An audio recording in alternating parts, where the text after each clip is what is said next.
안녕하세요. 스포츠문학TV 이철원입니다. 네, 오늘은 여러분들 스포츠 산업 4.0 시간에 클룩이라고 하는 회사를 소개해 드리고자 합니다. 네, 클룩. 이 회사는 뭐 우리 레저 비즈니스에서 아주 자주 이제 다루는 회사 중에 하나인데요. 이제 소위 여행사죠.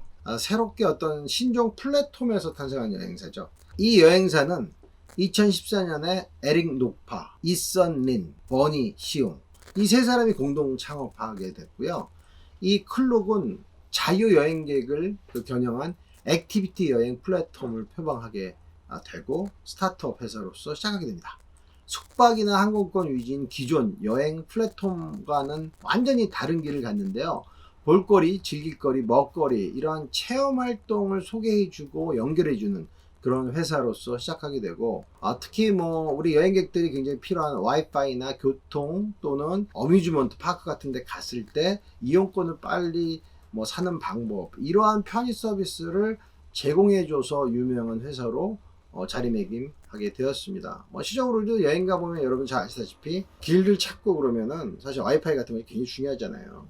그러다 보니까 세계 200여 개의 도시에 4만여 개의 상품도 팔고 있는 굉장히 글로벌 여행 회사로서 여행 플랫폼으로서 자리매김하고 있습니다. 클룩은요, 홍콩 공항이나 유명 관광지에 예를 들자면 이제 줄을 서지 않고 바로 통과하는 티켓을 또 판매하고 이러다 보니까 이제 뭐 요즘에 우리가 코로나 때문에 여행을 좀 못 가지만 과거 이제 홍콩 여행을 갔던 많은 그 자유 여행객들이 이 클룩의 상품을 사서 그 유명 관광지 홍콩의 여러 가지 뭐 홍콩에 가면 여러분 디즈니랜드도 있겠죠. 또는 해상공원의 놀이기구 같은 것들이 또 잘 돼 있습니다. 여러분 잘 아시다시피 이제 해상공원 가려면은 타고 올라가게 되고 이러한 티켓들을 먼저 선구매할 수 있는 그러한 그 사이트를 제공해 줬던 게 바로 클룩이고요. 그래서 이제 아시아, 유럽, 미주 이런 데에 15개의 지사를 또 두고 있고 한국에도 정식으로 진출했습니다. 그래서 이제 클룩은 회사 설립 4년 만에 5억 2천만 달러, 6천억이 넘는 그러한 투자를 유치해서 굉장히 플랫폼 자체가 컨텐츠를 충분한 회사로서 성장하게 됩니다. 네, 클룩은요 현지 여행이나 맛집, 관광지 등과의 끈끈한 파트너십을 갖고 있고 다른 여행사가 제공할 수 없는 그러한 독특한 상품을 내는 것으로 유명합니다. 그러니까 이 회사의 인기 상품은 홍콩 공항 철도 이용권인데요. 그래서 이제 실제 그 티켓을 출력할 필요 없이 스마트폰의 그 QR 코드를 통해서도 바로 이 공항 철도를 이용할 수 있는 그러한 상품을 판매하니까 여행자 입장에서는 굉장히 편하죠.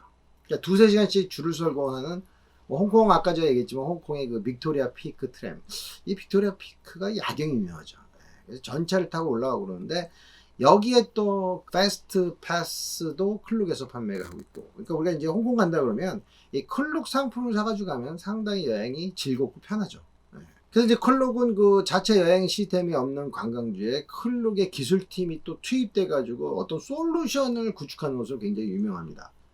저는 이게 우리 스포츠 산업에서도 배울 수 있는 부분이라고 생각할 수가 있어요. 그러니까 우리가 어떠한 그 체험 스포츠를 위해서 필리핀이나 태국의 어떤 그 로컬 지역을 갔을 때 여기에 어떤 시스템, 예약 시스템이라든지 편의 시스템이 없다면 스포츠 산업 제공자가 또는 회사가 기술팀을 투입해서 일종의 클룩과 같은 솔루션을 제공해 준다면 결국은 우리 스포츠 참여자들이 여러 가지 즐겁게 정보를 수용할 수 있고 스포츠 참여의 즐거움이 배가 될 수 있는 거 아닙니까? 그래서 결국은 웹 사용을 하지 않는 오래된 회사나 점포나 가게들한테는 그거에 맞는 팩스라든지 이메일 같은 경우로 예약할 수 있는 시스템도 만들어 가지고 오히려 중간에서 여행자 또 여행 레저 소비자와 그 다음에 가게 레스토랑과의 연결고리 소위 맞춤형 지원, 맞춤형 서포터를 구축한 게 클룩의 중요한 하나의 사업 비책 중에 하나였습니다. 여행 스타트업들이 주목할 틈새 시장을 저는 이제 블레이저라고 얘기하고 싶은데 이게 비즈니스와 리저의 합성어죠. 그래서 이제 해외 출장 중에서 한나절 또는 하루 반나절 하루 정도에 남는 시간에 비즈니스 트립 말고 자기의 여행을 하는 이런 사람들도 굉장히 늘어나고 있거든요. 물론 코로나19 이전입니다.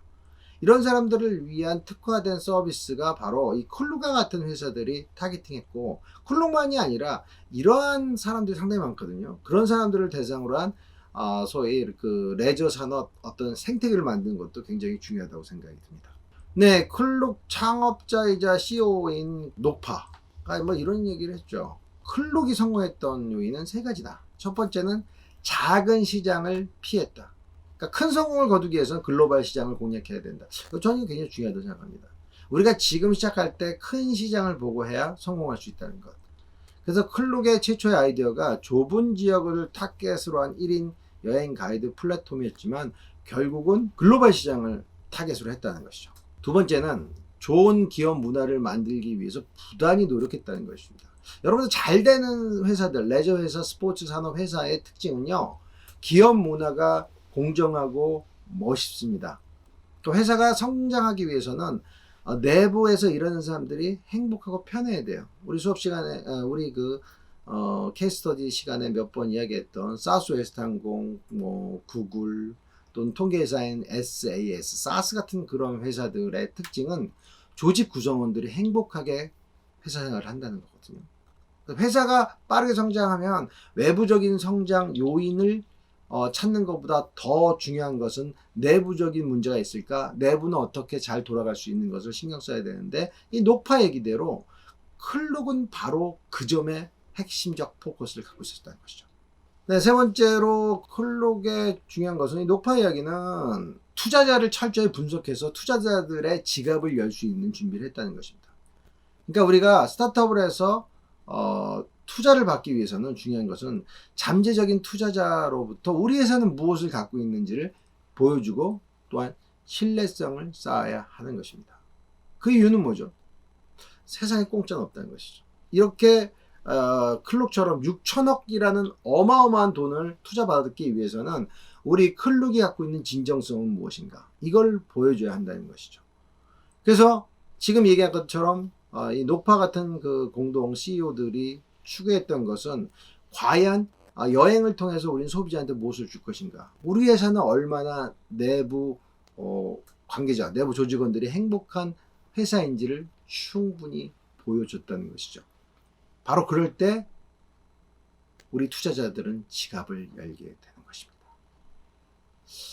네, 그래서 저는 이러한 말씀 드리고 싶습니다. 우리가 스포츠 산업에서 성공하기 위해서 과연 클룩에서 무엇을 배울 수 있을까? 그 클룩에서 배운 것은, 우리 스포츠 소비자들이 불편하게 생각하는 것을 편하게 줄 수 있는 것을 찾아라. 클룩은 우리가 기다리지 않게 하는 시스템, 그 다음에 항상 우리가 불편하게 하는 그 요인을 찾았고, 그리고 좋은 기업 문화를 만들었고, 여행이라고 하는 많은 사람들이 관심 있어 하는 그러한 그 레저 경험에서의 편의성을 주기 위해서 부단히 노력했다는 특징을 갖고 있습니다.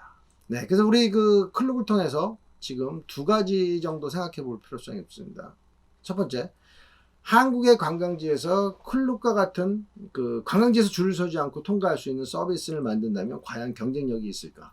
이거 한번 생각해 볼 필요성이 있고요. 두 번째는, 서울에서 블레이저, 아까 얘기했듯이 비즈니스와 레저의 그 합성어, 이러한 어떤 비즈니스 모델이 과연 또 성공할 수 있을까? 이런 부분을 좀 생각해 볼 필요성이 있고요. 클룩을 통해서 우리가 배워야 할 점은 바로 여행 비즈니스가 굉장히 성장하고 있기 때문에 우리는 클룩처럼 다양한 형태의 서비스를 제공해주면 좋은 스포츠 비즈니스가 될 수 있을 것이다 라고 생각이 들고요. 지금 특히 스포츠 관광 같은 경우는 계속적으로 파이가 커져 나가고 있습니다. 물론 이제 코로나19가 어느 정도 마무리가 되고, 또 우리 모든 지구촌에 있는 많은 사람들이 집단 면역이 생겼다는 가정하에 우리가 또 다른 어떤 스포츠 체험을 위한 관광 행위를 하러 갔을 때 그 사람들을 위한 그 클룩과 같은 그런 서비스를 만든다면 아마 스포츠 비즈니스 쪽에서 성공할 확률이 굉장히 높다고 생각하고요. 저는 기본적으로 코로나19 이후에 스포츠 관광을 찾는 사람이 늘어나고 요 산업 규모가 굉장히 커질 걸로 진단합니다. 왜냐하면 우리는 이미 억눌린 욕구를 갖고 살아가고 있다는 것이죠. 코로나19로 인해서 너무나 힘들고 많은 사람들이 외국에 나오고 싶어하는 욕구를 억누르고 살고 있다는 것이죠. 두 번째는 결국은 우리는 이 스포츠 경험, 스포츠 관광이라는 것은 우리의 삶을 윤택하게 해주는 하나의 매체가 되기 때문인 것이죠. 그런 차원에서 본다면 코로나19 이후에 스포츠 관광을 위한 제2의 클룩, 제3의 클룩이 나올 수도 있고, 그거에 대해서 여러분들이 관심을 갖고 여러분들도 창업할 수 있다고 생각합니다. 창업은 어려운 것이 아니라 바로 이런 도전하고 용기 있는 자가 찾아낼 수 있는 그러한 행위라고 생각하고, 창업을 통해서 대박나는 우리 스포츠 인문학 TV 시청자가 되시기 바랍니다. 네, 오늘 클럽을 통한 여러 가지 이야기를 해보았습니다. 고맙습니다.